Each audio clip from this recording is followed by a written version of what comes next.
Demon Slayer season 4 episode 2 শুরুতে দেখানো হয় ইয়োশিরোকে, যে বুঝতে পারে লেডি তামায়োর কাছে কেউ এসেছে। আর এ কারণে সে আসার খেতে খেতে লেডি তামায়োর কাছে দৌড়িয়ে যাচ্ছিল। আর ততক্ষণ পর্যন্ত ওই ক্রো ওখান থেকে চলে গিয়েছিল। তখন ইয়োশিরো বলে, লেডি তামায়ো চলেন আমরা এখান থেকে তাড়াতাড়ি চলে যাই, আমি এটার জন্য সব প্রিপারেশন পুরো করে নিয়েছি। লেডি তামায় বলে, এটার কোনো প্রয়োজন নেই, নেজুকো যখন এখন সূর্য চলতে পারে তাহলে মনে হচ্ছে কিছু ভয়ানক হওয়ার সম্ভাবনা আছে। আর মনে হচ্ছে এগুলো স্টার্ট হওয়া শুরু হয়ে গিয়েছে। আর ওই দিন যা হয়েছিল তার কারণে আমরা আজকের দিন দেখতে পাচ্ছি। আর এটা সত্যি ইউচিরো, আমরা এখান থেকে মুভ করব, কিন্তু এটা আগের থেকেই আলাদা হবে। আমাকে তাড়াতাড়ি আমার রিচার্জগুলো শেষ করতে হবে, আর এ কারণে আমার তোমাকে প্রয়োজন। আর এটা হয়তো শেষবার হবে আমরা কোথাও মুভ করব। তাহলে চলো ইউচিরো ডিমন স্লেয়ার হেডকোয়ার্টারে যায়, যেখানে উবুচাকির ঘর। পরের সিনে দেখানো হয় মাস্টার তানজিরোকে একটি লেটার পাঠিয়েছিল, যেখানে লেখা ছিল, তানজিরো তুমি কেমন আছো? আর এটা অনেক খারাপ ব্যাপার, আমি মুভ করতে পারছি না। আসলে গিও আমার সাথে কথা বলতে চেয়েছিল, কিন্তু আমি এই কন্ডিশনে তার সাথে কোনো কথা বলতে পারছি না। আর এটা সবথেকে ইম্পর্টেন্ট টাইম, যেখানে আমাদের সবাইকে একসাথে থাকতে হবে। তাহলে তুমি কি আমার তরফ থেকে গিওর সাথে কথা বলবে তানজিরো? আর আমার পুরো বিশ্বাস আছে তুমি গিওর সাথে পেশেন্টলি কথা বলবে। সে সবসময় একা থাকে, আর এ কারণে তুমি তার সাথে গিয়ে কথা বলো, যেন সে সামনে আগাতে পারে। তানজিরো মাস্টারের কথা অনুযায়ী পরের দিন গিওর সাথে দেখা করতে যায়। আর ওখানে আয়ুই বলে, তানজিরো তুমি এত সকাল সকাল কোথায় যাচ্ছ? তুমি কি হাসিরাদের সাথে ট্রেনিংয়ে যাচ্ছ? তানজিরো বলে, হ্যাঁ, ট্রেনিং করার আগে আমার কারোর সাথে দেখা করতে হবে, তার সাথেই দেখা করতে যাচ্ছি। আয়ুই বলে, তাহলে এমন ব্যাপার, ঠিক আছে। তানজিরো বলে, আমি তোমাকে কিছু জিজ্ঞাসা করতে চাই, যদি কোনো কিছু মনে না করো।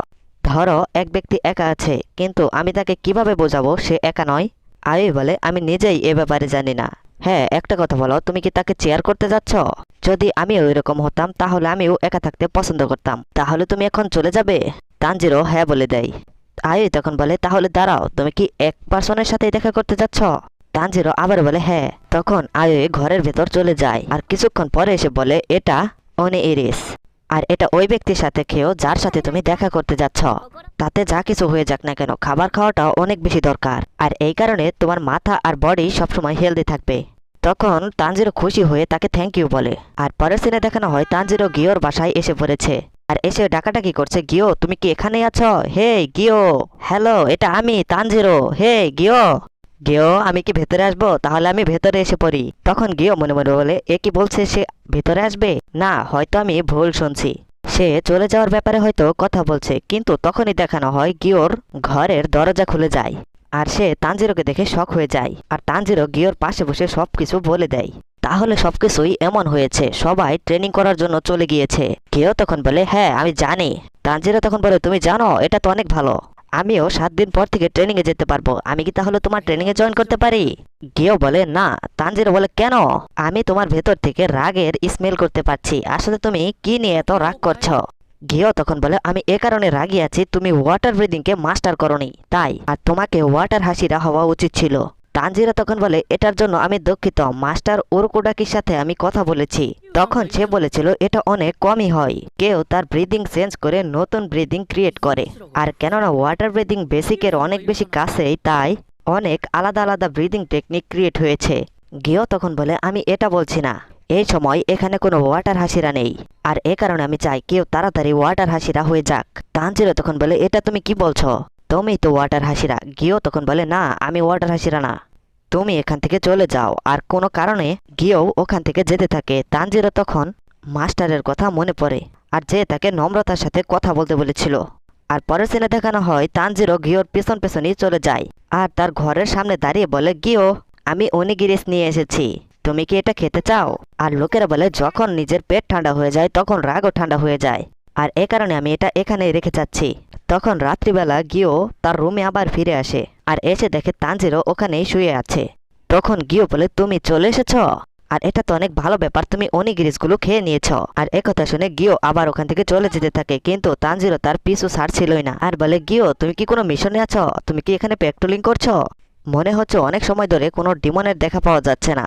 পরের দিন দেখানো হয় তানজিরো আবার গিওর বাসায় এসেছে, আর বলে, তুমি কি কোনো ট্রেনিং সেশন রেখেছ? আর প্লিজ এটার ব্যাপারে কনসিডার করো, সবাই তোমার জন্য অপেক্ষা করছে।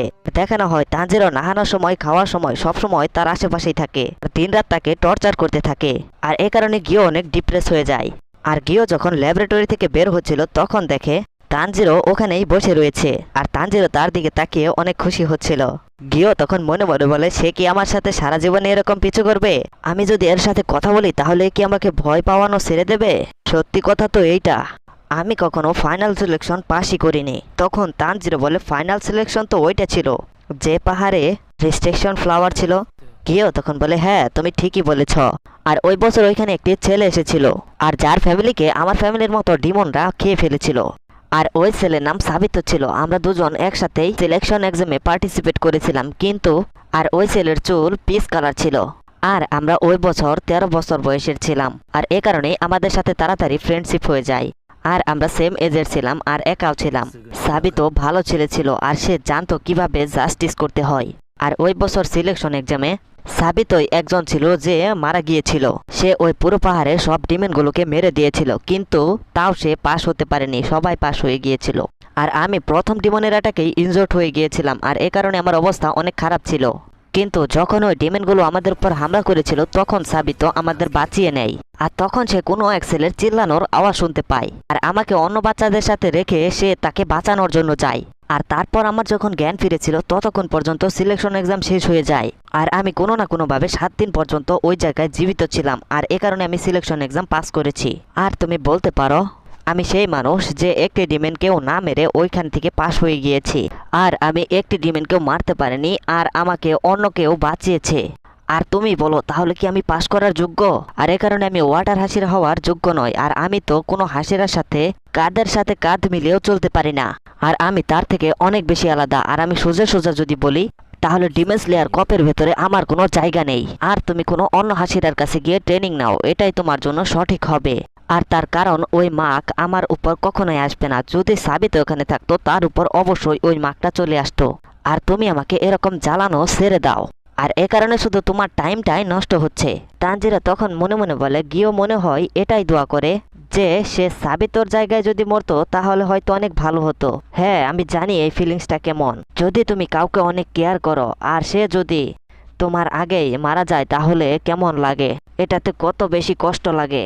আর তুমি সবসময় এটাই দোয়া করো যে হয়তো সে আপনার জায়গায় বেঁচে থাকতো। এই জিনিসটাতে তখন বেশি কষ্ট লাগে যখন ওই ব্যক্তি আপনাকে বাঁচাতে বাঁচাতে মারা যায়, আর এমন মনে হয় যেন নিজের মনটা টুকরো টুকরো হয়ে গিয়েছে। তাহলে সাবিত ওই ছেলে ছিল যে আমাকে মাউন্ট সাগাতে ট্রেনিং করেছিল, আর এটা অনেক বেশি মিস্টিরিয়াস এক্সপিরিয়েন্স ছিল। তখন তাদের মরা উচিত ছিল, কিন্তু তাও তারা আমাকে অনেক বেশি সাহায্য করেছে। আমার তো বিশ্বাসই হচ্ছে না সাবিত আর গিও একসাথে টেস্টগুলো দিয়েছে। সাবিত যদি এখন পর্যন্ত জীবিত থাকতো সে অবশ্যই গিওর এজের মতো হতো। আর এটা কত বেশি ইনক্রেডিবল, সে ফাইনাল সিলেকশনে সবাইকে বাঁচিয়েছে। আর আমি তো এরকম কিচ্ছু করতে পারিনি, কারণ আমি নিজেকে বাঁচাতে ব্যস্ত ছিলাম। যদি সে এই সময় জীবিত থাকতো মনে হয় সে অনেক বড় গ্রেট সোর্সম্যান হতো। আর এটা হয়তো আরেকটা ওই কারণ যার কারণে গিয়েও ভাবে যদি আমি ওই দিন মারা যেতাম। তখন তানজিরও মনে মনে বলে হ্যাঁ আমি জানি এই ফিলিংটা কেমন, আমিও আগে এইটাই ভাবতাম। রিঙ্গুকু অনেক বেশি ভালো ছিল, আর সে আমাদের বাঁচানোর জন্য নিজের জীবন দিয়ে দিয়েছে। আর সে সব থেকে শক্তিশালী আর অনেক বেশি অ্যামেজিং ছিল, আর তার জীবন শেষ পর্যন্ত অনেক বেশি অ্যামেজিং ছিল। আর তখন আমি সবসময় এইটাই ভাবতাম যদি আমি রেঙ্গুকের জায়গায় মারা যেতাম। আর এটাতে আমার পুরো বিশ্বাস আছে যদি রেঙ্গুকু জীবিত থাকতো তাহলে হয়তো এখন পর্যন্ত মোজান জীবিত থাকতো না। আর তখন ইনুসকে বলেছিল রেঙ্গুকু আমাদের উপর বিশ্বাস করত, কিন্তু কিভাবে আমি তার বিশ্বাস ধরে রাখতে পারবো? যদি আমি এইভাবে ভাবতে থাকি তাহলে মনে হয় তার কথাটাই সত্যি ছিল। কিন্তু এখন আমার গিউকে কি বলা উচিত? আর এ কারণে তুমি নিজেকে যত বেশি ঘৃণা আর অপমানিতই ফিল করো না কেন, তাও নিজেকে বাঁচিয়ে রাখা উচিত। হয়তো সে তার আত্মবিশ্বাস হারিয়ে ফেলেছে, কিন্তু সে হাসিরা হওয়ার জন্য অনেক বেশি পরিশ্রম করেছে, আর তাই সব দোষ আমার তাকে দেওয়া উচিত নয়। কিন্তু তাও আমি তাকে একটা কথা জিজ্ঞাসা করতে চাই। তখন তানজিরো বলে গেও তুমি আমার একটু কথা শোনো, তুমি কি ওই সব কিছু করতে চাও না যেগুলো সাবিত তোমার ভরসায় ছেড়ে গিয়েছিল? তখন গিও এটা শুনে দাঁড়িয়ে যায়, আর তার গালে একটি থাপ্পড়ের অনুভব হয়। আর তখন ফ্ল্যাশব্যাক দেখানো হয় যেখানে সাবিত গিওকে থাপ্পড় মেরে বলে এরকম কখনোই বলো না, যদি আমি মরে যেতাম। যদি তুমি এমনটা আবারও বলো তাহলে আমি কখনো আর তোমার বন্ধু থাকবো না। তোমার বোনের আগের দিন বিয়ে ছিল, কিন্তু তাও সে নিজের পরোয়া না করে তোমাকে বাঁচিয়েছে। আর সে জানতো এটা কত বেশি ভয়ানক ছিল, তাও সে নিজের জীবন দিয়ে তোমাকে বাঁচিয়েছে। আর তুমি এরকম কথা বলে তোমার বোনের বেইজ্জতি করো না। আর তোমাকে জীবিত থাকতেই হবে, কারণ সে তোমাকে বাঁচানোর জন্য নিজের জীবন কুরবান করে দিয়েছে, তোমাকে একটি ফিউচার দিয়েছে, আর তাই এ কারণে তোমাকে বাঁচতেই হবে। তখন গিয়ে বলে, আমার ওই থাপ্পড়ের অনুভূতি হচ্ছে। আসলে আমি এটা কিভাবে ভুলে গিয়েছিলাম? আমি তো সাবিতর কাছে ওয়াদা করেছিলাম। এটা কি ইম্পর্টেন্ট নয় নাকি? এটা আমি মনে করতে চাইনি, কারণ এটার কারণে আমার চোখ দিয়ে কখনোই পানি পড়া বন্ধ হয়নি। যদি আমার এটা মনে আসতো তাহলে হয়তো আমি অনেক বেশি দুঃখী হয়ে যেতাম। সুতাকো, সাবিতো, আমাকে মাফ করে দিও, আমি কত বেশি ইম্যাচিওর। তানজিরো তখন মনে মনে বলে, এটা তো অনেক বেশি খারাপ হয়ে গেল। এ তো নড়াচড়াও বন্ধ করে দিয়েছে, এখন আমি কি করব? আমি কি কিছু ভুল বলে দিয়েছি? এখন তো গিয়োকে আরো ডিপ্রেস লাগছে। আমি কি তার জখমে লবণ মেরে দিয়েছি? দাঁড়াও, আমার কাছে একটা বুদ্ধি আছে। আমাদের একটা কন্টেস্ট করা উচিত, আর যদি আমি এতে জিতে যাই তাহলে তাহলে তার মোড ঠিক করতে হবে আর আমাকে ট্রেনিং করাতে হবে।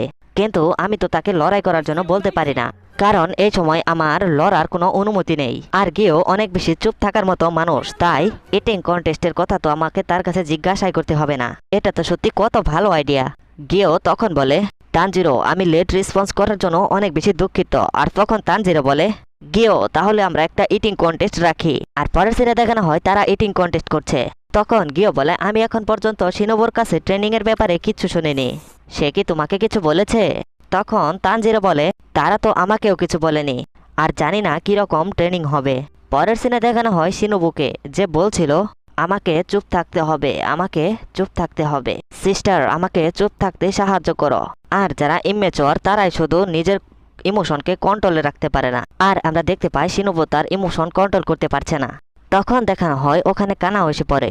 মাস্টার, আমি চলে এসেছি। এর পরের সেশনে আমি উইন্ড হাসিরার কাছে ট্রেনিং করতে যাব। তো আমি স্টোন হাসিরার সাথে ট্রেনিং করার পর আপনার সাথে কি ট্রেনিং করতে পারি?